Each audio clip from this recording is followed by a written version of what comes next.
Although Moby Dick was not a real whale, true events did occur that inspired the novel of a restless and controversial sailor and prolific poet named Herman Melville. Born in 1819 in New York into a humble merchant family, Herman always fought for a delirious greatness but could never achieve it. His father supported their 10 children by importing dry goods from France, and in 1830 he decided to try his luck in the fur and cap business. In 2 years, the family was completely broke, and his father died of a fatal heart attack. He and all his very young brothers dropped out of school to work in the family business. But Herman, in addition to running the business, worked in other areas as an assistant on his uncle's farm, also as a bank clerk, and even as a teacher in a local school. Herman Melville read tirelessly from a young age and never stopped, especially mythologies and ocean adventures. He was always very dazzled by the poetic resources of William Shakespeare. He was raised listening repeatedly and passionately to the story of a whaling ship called Essex, which was attacked by a whale and sank when Herman was just 1 year old.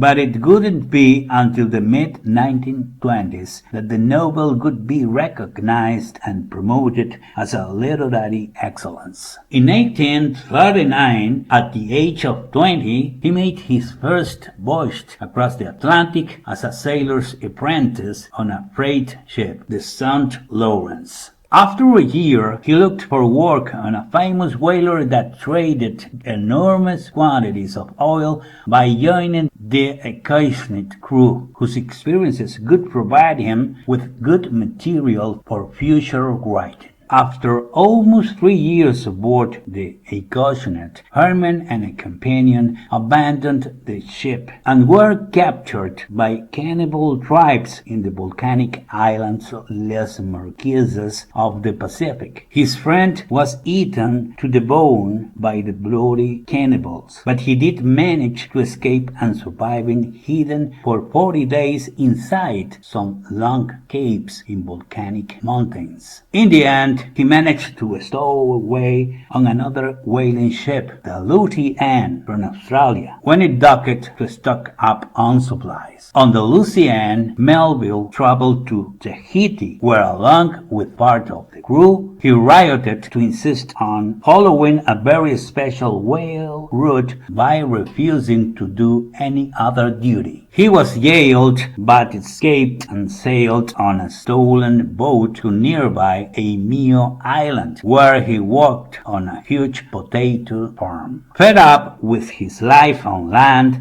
and eagerly seeking his blue ocean again, he joined the crew of the whaler ship Charles and Henry, where he worked exclusively as a harpooner. When they anchored on the island of Maui 6 months later, in April 1843, Melville, who again insisted on following another marked cetacean route, was fired and began to work again on land, now as an accounting clerk in a grocery store. After 6 months, Melville enlisted in the United States Navy and embarked on the final stage of his travels. In 1845, Melville returned to his mother's house, determined to write countless adventures. His writings also borrowed fantastic stories from other whalers that he always listened to with great attention. Melville was able to communicate very well that intense fear and terror during whaling, feats that could turn his greatest work, Moby Dick, into a literary tribute to the exciting whaling industry. His first manuscript, Type B, a story in which the narrator is captured by terrifying cannibals, was rejected in the United States because the publishers refused to believe anything in such a creepy story. However, the story was ultimately praised and accepted in London, where Melville's older brother, Boas, at that time was a correspondent for an American publishing house. Typee was published in London in February 1846 and received favorable reviews. Praised for America's exploratory focus on the relationship between New England and its foreign culture, the story gained even more popularity after one of Herman's former colleagues came forward to attest to all facts. When it was published in the United States, the new status based on true events coupled with the fashionable interest in maritime ventures led Typee to successfully sell more than 10,000 copies in 2 years. Then, during his early years as a successful and profitable writer, Melville married into the wealthy daughter of the Chief Justice of Massachusetts, Elizabeth Shaw. In late 1847, he and his wife moved to New York to live with his mother, 7 sisters, and the youngest of his brothers. Encouraged by the success of Typee, Melville published his sequel titled Umu, set in the Polynesian Islands. His book Umu was as successful as Typee, and Melville was immediately enthusiastic about working on the third installment.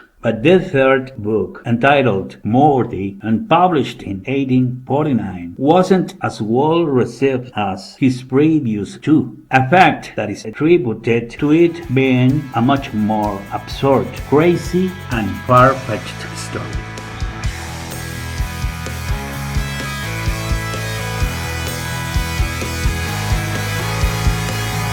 Exploring amazing things!